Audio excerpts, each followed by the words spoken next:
बोलो जयकारा बोल मेरे श्री गुरु महाराज की जय। सभी गुरुमुख प्रेमियों से सप्रेम जय सच्चिदानंद। संतों, महापुरुषों और आम दुनियादार के विचारों में दिन रात का अंतर होता है, जमीन आसमान का फर्क होता है। क्यों कि जहाँ संत महापुरुष किसी भी गरीब से गरीब व्यक्ति को राजा महाराजा का स्थान दे देते हैं, सम्राट कहकर भी संबोधित कर देते हैं, धनवान कह देते हैं। वहीं संसारिक नजरिए से या संसारिक दृष्टिकोण से कोई आम इंसान ऐसे व्यक्ति को कंगाल, भिखारी, निर्धन केवल इस प्रकार के शब्दों से ही संबोधित करते हैं। संतों महापुरुषों का अपना अलग ही दृष्टिकोण होता है। आम दुनिया से, संसार से बिल्कुल उल्टा होता है। परम संत कबीर साहब जी कथन करते हैं, वास्तव में वो अपने प्रवचनों में ये दर्शाना चाहते हैं कि वास्तव में निर्धन कौन है और धनवान कौन है। गुरु ग्रंथ साहब की वाणी है, कबीर साहब जी कथन करते हैं, कहे कबीर निर्धन है सोई, जाके हृदय नाम न होई। एक और जगह भी कबीर साहब जी ने अपने वचनों में दर्शाया है, कबीर सब जग निर्धना, कबीर सब जग निर्धना, धनवंता नहीं कोय, धनवंता सोई जानिए, सत नाम धन होय। संसार में बड़े बड़े धनाढ़, बड़े बड़े धनवान राजा महाराजा व्यक्ति विद्यमान हैं, परंतु वे भी अगर मालिक के सच्चे नाम से वंचित हैं, सच्चे नाम से खाली हैं, जिनके हृदय में नाम नहीं बसता, तो ये परम संत श्री कबीर साहब जी के वचन हैं कि उन्हीं को निर्धन और कंगाल समझना चाहिए। क्योंकि मालिक के नाम सुमरण के बिना, भगवान के नाम सुमरण के बिना लोभ और तृष्णा का फिर अंत नहीं होता। जिसके हृदय में नाम नहीं है, जो नाम को जपता नहीं है, जो नाम का सुमरण नहीं करता है, उसके भीतर, उसके हृदय में लोभ और तृष्णा भरे पड़े होते हैं। लोभ और तृष्णा का अंत नहीं होता उसके जीवन में, कामनाएं समाप्त नहीं होती और मन की भूख कभी मिटती नहीं, मिट सकती नहीं। संसार के धन पदार्थ चाहे मनुष्य को कितने भी प्राप्त हो जाए, लेकिन मनुष्य तृप्त नहीं होता। एक राजा का 7 देशों पर अधिकार था। लेकिन वो मालिक की भक्ति, मालिक के नाम से खाली था, कोसों दूर था, और तृष्णा और लोभ ने उसके मन पर पूरी तरह अधिकार कर रखा था।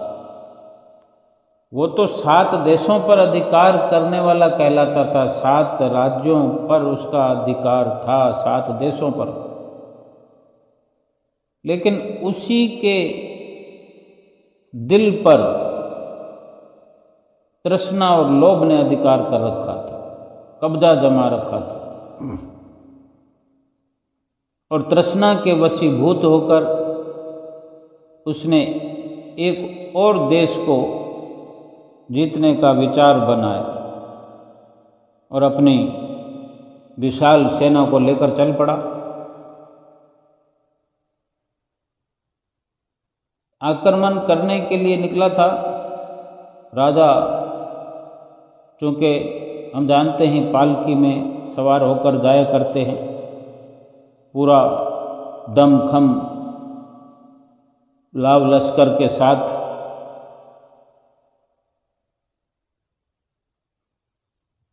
तो बीचों बीच राजा की पालकी होती और बाकी चारों तरफ लाव लश्कर, सैनिक वगैरह उसके चलते हैं। तो रास्ते में एक महात्मा जी की झोंपड़ी थी। उन महात्मा जी को क्या कि एक दिन कहीं चलते चलते अचानक एक जगह पर सोने की अशर्फी मिली थी।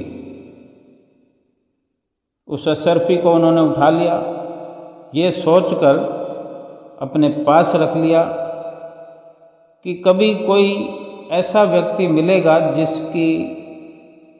जिसको इस अशर्फी की अत्यधिक आवश्यकता होगी तो उसे हम दे देंगे। और ये सच ही तो है। शेख शादी साहब जी का कथन है एक जगह, नीम नाने गर खुरद मर्दे खुदा, बजले दरवेशां कुनद नीमे दिगर, हफ्त अकलीम अर बिगिरद पादशाह, हम चुना दर फिक्र अकलीमे दिगर। फरमाते हैं कि एक भजन अभ्यासी और साधु पुरुष का ये स्वभाव होता है कि उसे यदि कहीं से एक रोटी मिल जाए तो वो आधी स्वयं खाता है और आधी दूसरे को दे देता है। मतलब ये हुआ कि जो संतोषी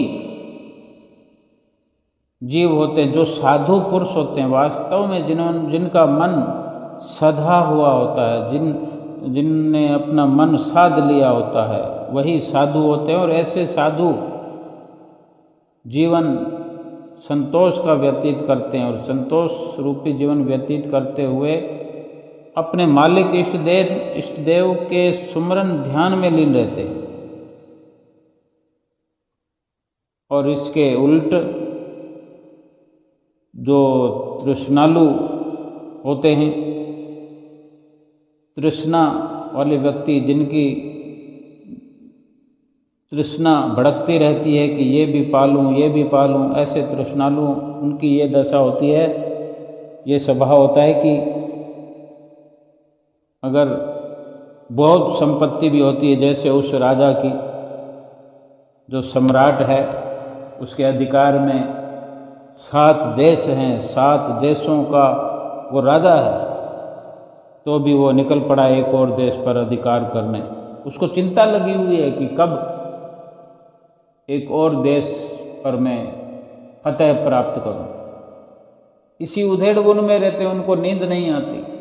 मन में ख्याल हो गया कि 7 देश तो मेरे पास हैं ही, अब क्या हाथ पर हाथ धरे बैठे रहे। इतनी सेना है, इतना दमखम है हमारे पास, तो क्यों ना एक देश पर और फतेह की जाए। अगर यहीं कोई संत हो, साधु पुरुष हो, महापुरुष हो, उसके अधिकार में ये सब हो, तो कितनी वो भलाई के कार्य खोल देंगे, भलाई के अवसर खोल देंगे। जन जन का कल्याण वो अपनी इस संपत्ति से करेंगे। उनके अधिकार क्षेत्र में जो इतना लाभ लश्कर है, उनको सबको ऐसे ऐसे कार्यों में लगाएंगे जिनसे भलाई का कार्य हो।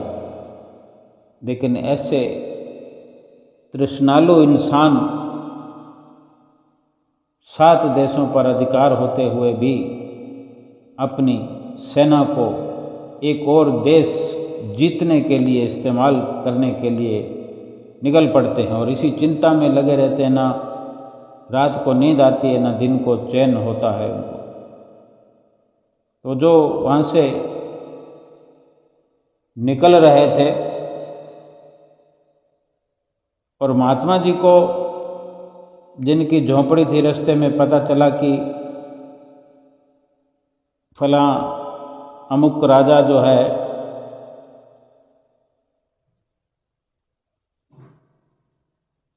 एक और देश को जीतने के विचार से इतनी विशाल सेना लेकर यहाँ से गुजरने वाला है और जिसकी बाहर से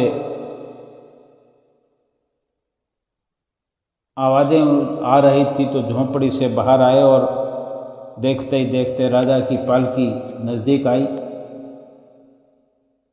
विशाल सेना के साथ पालकी में राजा गुजर रहा है। तो उन्होंने वो सोने की जो मुद्रा थी, सोने की जो सर्फी थी, राजा की पालकी की तरफ उछाल दी। राजा के पास वो मुद्रा असरफी पहुंच गई, पालकी के भीतर जा गिरी। राजा ने ये सब देखा तो राजा ने पालकी रोक कर पूछा कि ये सोने की मुद्रा किसने फेंकी है, असरफी। जब एक सैनिक के मुख से सच्चाई पता चली कि उसने, जो सैनिक ने कहा कि वो महात्मा जी खड़े हैं, उन्होंने ये सोने की असरफी आपको भेंट की है, तो राजा ने महात्मा जी को नज़दीक बुलाकर कहा कि आपने मुझे राजा समझकर भी ये सोने की असरफी मुझे भेंट की है, तो आपने किस कारण ऐसा किया? क्या आपको इस भेंट के बदले कुछ अधिक मदद चाहिए? क्या आपको अपनी कुटिया बनाने के लिए ज़मीन, धन या किसी अन्य वस्तुओं की ज़रूरत है जो इतनी कीमती असरफी भेंट की है? तो महात्मा जी ने उत्तर दिया, मेरे मन में न तो कोई इच्छा है और न ही आपसे मुझे कोई उम्मीद है, न मुझे आपसे कुछ लेना है। मैंने तो आपको एक गरीब समझकर, निर्धन समझकर आपकी और ये सोने की असरफी फेंकी है। साफ शब्दों में कह रहे हैं महात्मा जी। राजा ने भी कहा कि आपने ये सोने की असरफी भेंट की मुझे। सैनिक ने भी कहा कि उस महात्मा जी ने ये सोने की असरफी आपको भेंट की है, शब्दों को सुधार कर। लेकिन महात्मा जी साफ सुंदर शब्दों में, सीधे सरल शब्दों में फिर से कहा कि मैंने आपको निर्धन समझकर आपकी और ये सोने की असरफी फेंकी है। समझने वाले तो इशारा समझते हैं। और महात्मा जी ने कहा कि मैंने ये सुना है कि आपके पास 7 देशों का राज्य है, 7 देशों पर आपका अधिकार है, आप मालिक हैं, 7 देशों के राजा हैं। इतना शासन प्रशासन होने पर भी आपकी तृष्णा नहीं मिटी, इसलिए एक और देश पर विजय प्राप्त करने के लिए आप ये सेना लेकर जा रहे हैं। और इसी उधेड़ बुन में आप जाने कब से चिंतित हैं, चिंता में रहते हैं। ना आपको दिन में चैन आता है, ना रात को नींद आती है।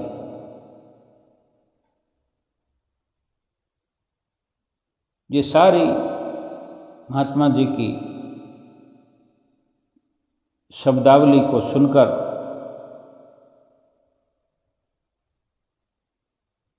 अपने अहंकार के नशे में जो चूर था,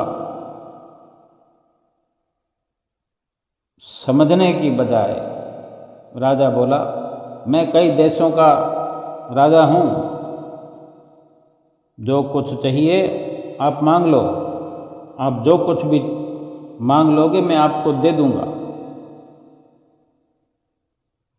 महात्मा जी ने फिर कहा, संतों महापुरुषों के जो वचन होते हैं वो बड़े गहरे राज से संपूर्ण होते हैं, भरपूर होते हैं, जो समझते समझते समझ आती है। महात्मा जी ने फिर से कहा, राजन, यदि आप देना ही चाहते हैं तो मुझे ऐसा जीवन दे दो जिससे मृत्यु का और ऐसा आनंद मिल जाए कि फिर शोक का भय ही ना हो, किसी प्रकार का दुख का डर ही ना रहे। ऐसा जीवन आप मुझे दे दो कि फिर न तो मृत्यु का डर रहे, ना किसी दुख का भय रहे। महात्मा जी के वचन सुनकर राजा फिर कुछ देर तक मौन रहा, फिर शर्म से सिर झुकाकर बोला, महात्मन महाराज, ऐसी दुर्लभ वस्तुओं का राजाओं महाराजाओं के पास से प्राप्त होना तो नामुमकिन है। यदि आपके पास हो तो कृपा करके मुझे बख्शिश करें। महात्मा जी ने अति प्रसन्न होकर कहा कि ऐसे अनमोल रत्न मुझे अपने गुरुदेव से प्राप्त हुए हैं। हमारे पास ये है, ये वरदान है, ये अनमोल रत्न हैं, हमारे गुरुदेव से हमें प्राप्त हुए हैं। ये अनमोल जो रत्न हमारे पास हैं, हमें प्राप्त हुए अपने गुरुदेव से, तो उन्होंने देते वक्त हमें ये फरमाया था कि जब कभी कोई श्रद्धावान व्यक्ति मिले, कोई श्रद्धालु सेवक मिले, तो तुम उसे ये वरदान दे सकते हो कि इस वरदान के बाद, ऐसे जीवन के बाद फिर मृत्यु का ऐसा आनंद और फिर दुखों और शोक का भय नहीं होता।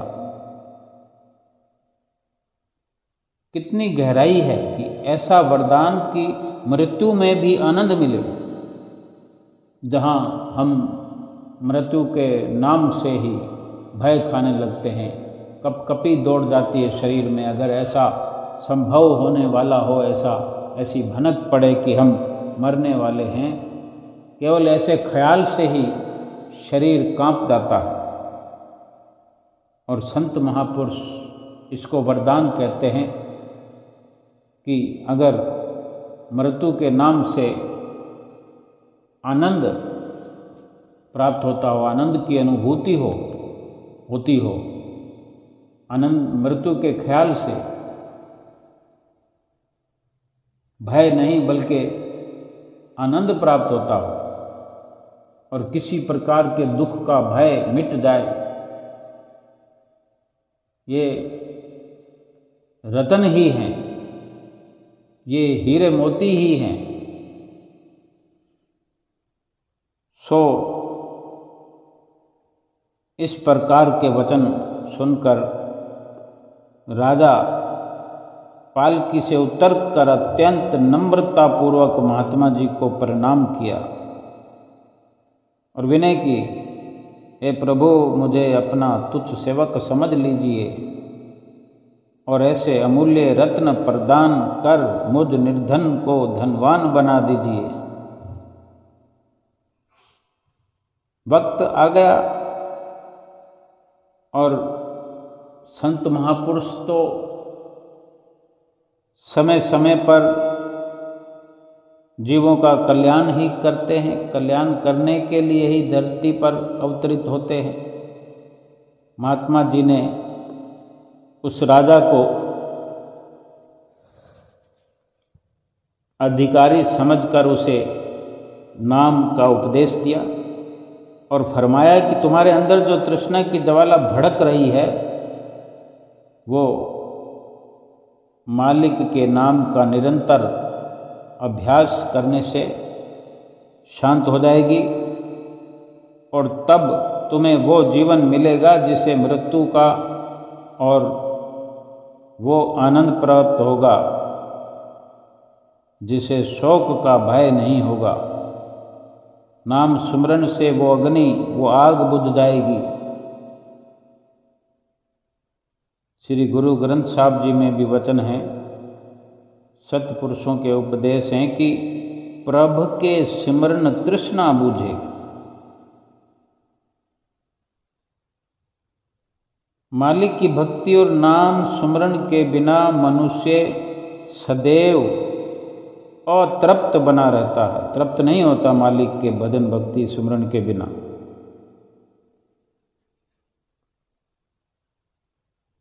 गुरु ग्रंथ साहब में ही कथन है कि भूखियां भूख न उतरी जे बन्ने पुरियां भार। यानी चाहे किसी के पास, किसी के सामने धन का अंबार लगा दो, परंतु उसके मन की भूख अर्थात तृष्णा समाप्त नहीं होगी।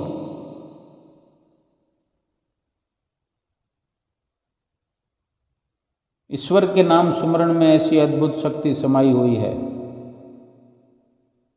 कि जो भी श्रद्धा, विश्वास और दृढ़ निश्चय से नाम का अभ्यास करता है उसकी मानसिक भूख मिट जाती है और वो तृप्त आत्मा हो जाता है, उसकी आत्मा तृप्त हो जाती है भगवान के नाम सुमन से। यानी उसे शाश्वत सुख आनंद की प्राप्ति होती है। संसार का कितना भी धन किसी को दे दिया जाए, वो भले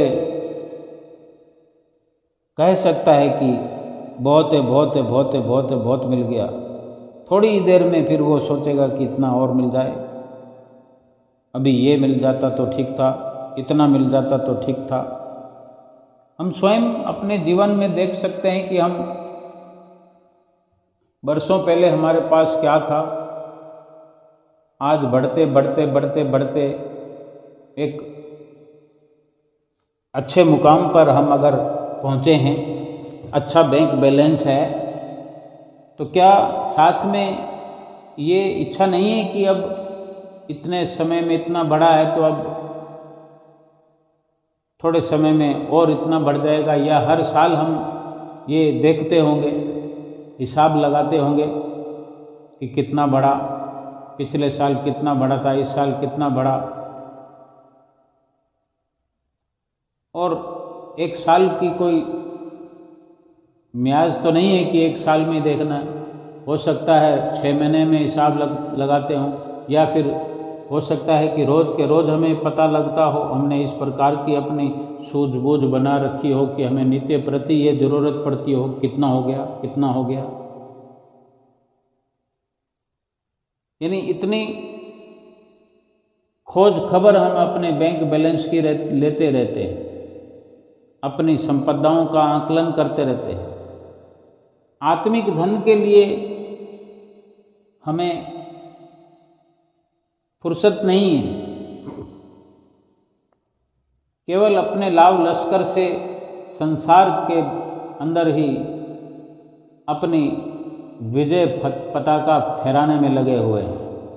कि अब इतना हो गया, अब इतना हो गया, हमने यहाँ झंडा गाड़ दिया, अब यहाँ झंडा गाड़ दिया, एक हमने दुकान ले ली, एक मकान और ले लिया, 2 प्लॉट ले लिए, इस दिवाली पर इतना सोना ले लिया, हीरो जड़ित अंगूठी ले ली, नेकलेस ले लिया। भगवान का नाम नहीं लिया तो महापुरुषों ने फरमा दिया कि हम चाहे कुछ सारे संसार का भी धन इकट्ठा कर दें, लेकिन संतों महापुरुषों ने फैसला दे दिया कि हम कंगाल हैं, निर्धन हैं। अब महात्मा जी का जो दृष्टांत है हमारे समझने के लिए काफ़ी है। जब इतनी तृष्णा होने पर कि 7 देशों का अधिकार क्षेत्र हो और एक देश और जीतने फतेह करने के लिए चल पड़ा हो, इंसान राजा कहलाता हो, लेकिन महात्मा जी ने तो उसको गरीब से गरीब कंगाल कह दिया कि तुम्हारी तृष्णा खत्म नहीं हुई, तुम्हें गरीब जानकर मैंने तुम्हें अशर्फी दी। और महात्मा जी के सत्संग से खड़े खड़े ही काया पलट भी हो गया।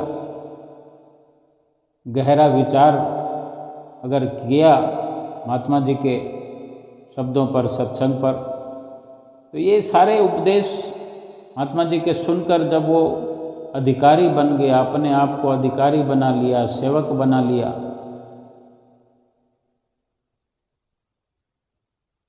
और उसको जो वरदान की ललक लगी, क्योंकि उसको जो भी वो कार्य करने जा रहा था, 8वें देश को फतेह करने जा रहा है, 7 देश पहले फतेह कर रखे हैं, तो चाहिए तो उसको वही, वो सब करके वो वही प्राप्त करना चाहता है कि मैं शांति प्राप्त करूं, सुख प्राप्त करूं, लेकिन उनमें है नहीं। जब महात्मा जी से रूबरू होकर सत्संग सुना तो उसके भीतर में कुछ प्रकाश हुआ कि अगर महात्मा जी यूं ही बिना देशों को फतेह किए बिना ही वही मुझे मृत्यु के अंदर आनंद दिखा सकते हैं, शोक का भय मिटा सकते हैं, तो फिर इतने लाभ लश्कर लेकर इतने कठिन कार्य करने की क्या जरूरत है। और पालकी से नीचे उतर गया। जो पालकी से नीचे उतर सकता है तो समझो हो मैं उसकी निकल गई, अहंकार निकल गया उसका, और महात्मा जी का सेवक बन गया और स्वीकार कर लिया उसने। ये वचन सुनकर जो प्रभाव उसके हृदय में पड़ा, जो बदलाव हुआ, तो उसने युद्ध का विचार ही त्याग दिया और अपनी राजधानी को वापस लौट चला। और फिर महात्मा जी के उपदेश अनुसार, महात्मा जी के कथन अनुसार ही राजकाज करने लगा। राजकाज करते हुए वो अपना जो चित्त है वो नाम के सुमरन में लीन रखता और राजकाज भी करता। उसकी सुर्त पर जो मोह की ममता की मलिनता, वो फिर नाम के प्रताप से, जैसे महात्मा जी ने कहा था कि नाम को जपने से, नाम को सिमरने से, सुमरन करने से ये सब फिर ठीक हो जाएगा और फिर यही वरदान फलीभूत भी होगा।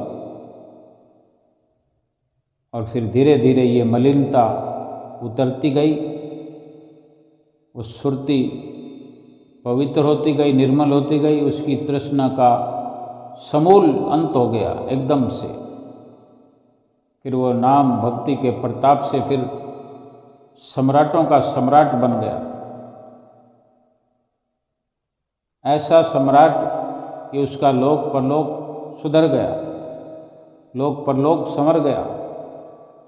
इस प्रकार की कथाओं और सत्संग के वचनों को पढ़ने से, सुनने से ये ज्ञान होता है, ये समझ आती है। जो ऐसे सत्संग में वास्तविकता दर्शाई जाती है, वास्तव में सतगुरु सच्चे परोपकारी और दाता हैं, जो कि निर्धन और कंगाल व्यक्तियों को सच्चे नाम की संपदा प्रदान करके उन्हें सही अर्थों में धनवान बनाते हैं। ऐसे नाम की सच्ची दात के बिना बड़े बड़े राजा महाराजा भी अतृप्त और दुखी बने रहते हैं। सतपुरुष श्री गुरु अर्जन देव जी महाराज कथन करते हैं कि सगल सृष्टि को राजा दुखिया, हरि का नाम जपत होए सुखिया। सारी सृष्टि का राजा भी सदैव दुखों चिंताओं से घिरा रहता है। सुखी तभी होगा वो जब ईश्वर के नाम को जपेगा। महाराजा जनक और महाराजा भर्तहरि वैभवशाली होने पर भी दुखी और अशांत थे। जब सतगुरु की शरण संगत ग्रहण की और पावन नाम की दात प्राप्त की,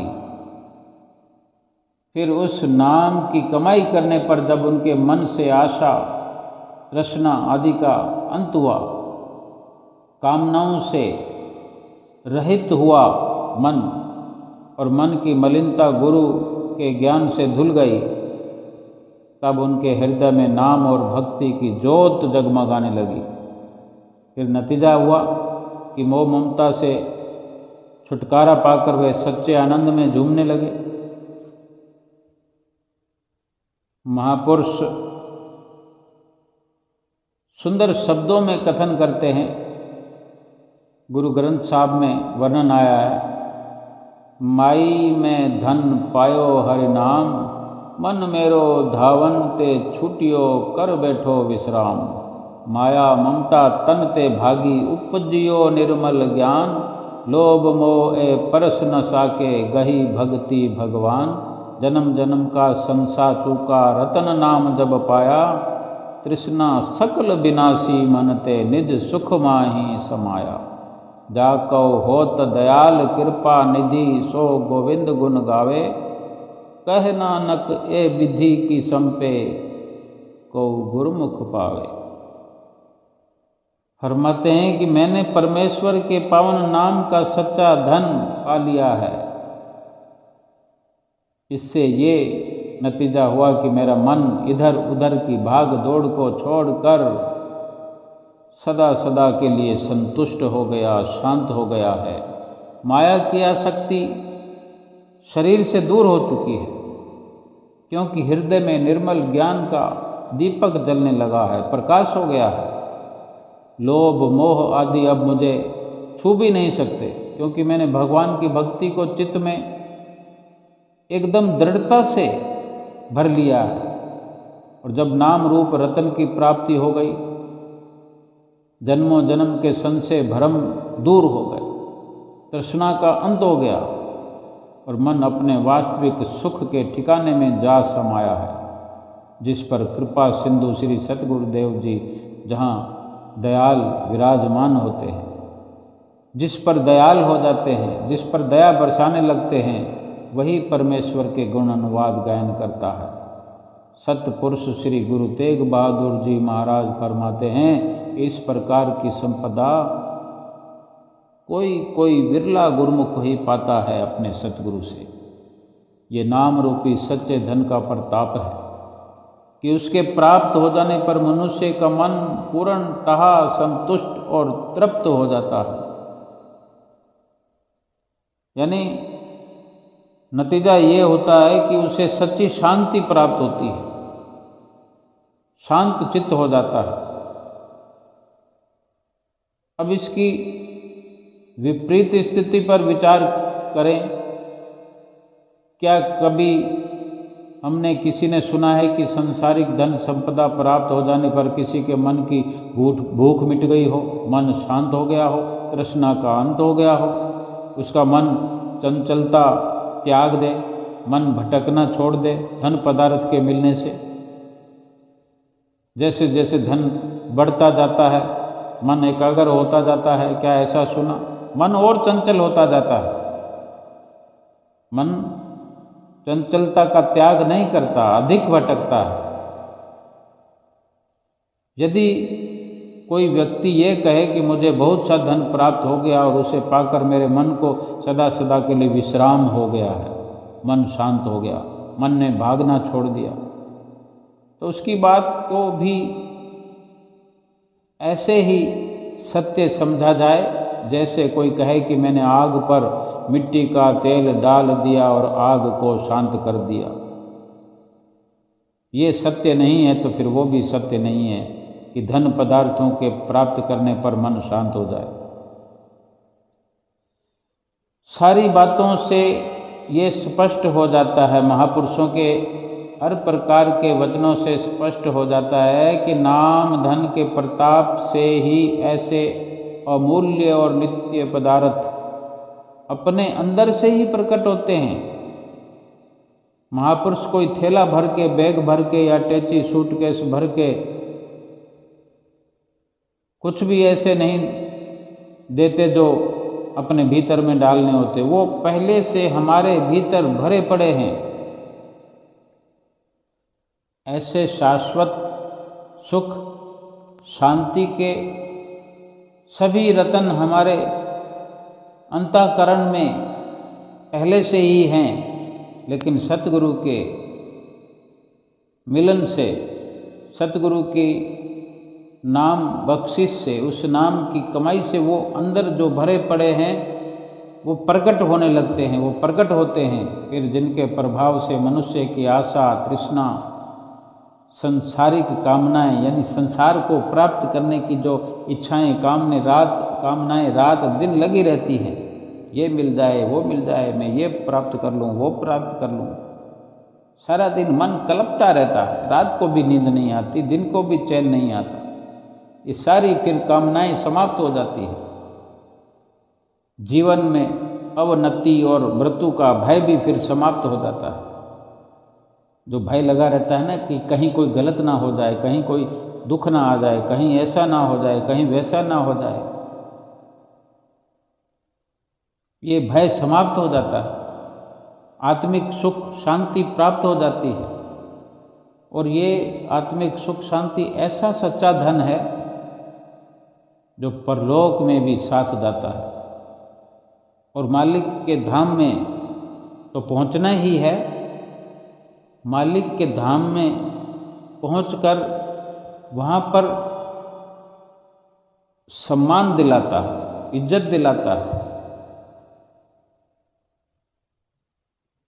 ज्ञानवान विवेकशील जो भी प्राणी होते हैं, गुरुमुख प्रेमी, वो उनको चाहिए कि सत्पुरुषों के उपदेश जो कि सत्यता से भरपूर होते हैं, उनके वचनों को ध्यान पूर्वक अगर संतों महापुरुषों के वचन हम पढ़ रहे हैं तो बड़े ध्यान पूर्वक पढ़े। जैसे पढ़ते जाते हैं लाइन बाय लाइन, कहीं किसी शब्द पर थोड़ा सा ध्यान टिकता है तो रुक जाएं, उसको फिर पढ़ें।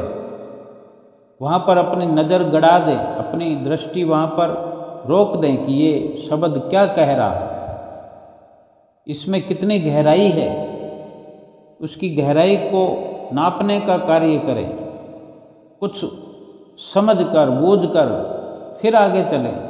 पूरा सफ़ा या पूरा ये पन्ना, पूरा पेज पढ़ने की आवश्यकता नहीं है। 2 दिन में पढ़ लेंगे, 3 दिन में पढ़ लेंगे, 1 महीने में 1 पेज पढ़ लेंगे, लेकिन कहीं गहराई थोड़ी सी प्रतीत हुई और वहाँ अपनी नज़र को रोक दिया, फिर उसकी था लेने की कोशिश करें, उसकी गहराई नापने की कोशिश करें, बहुत कुछ लाभ उस शब्द से प्राप्त हो जाएगा।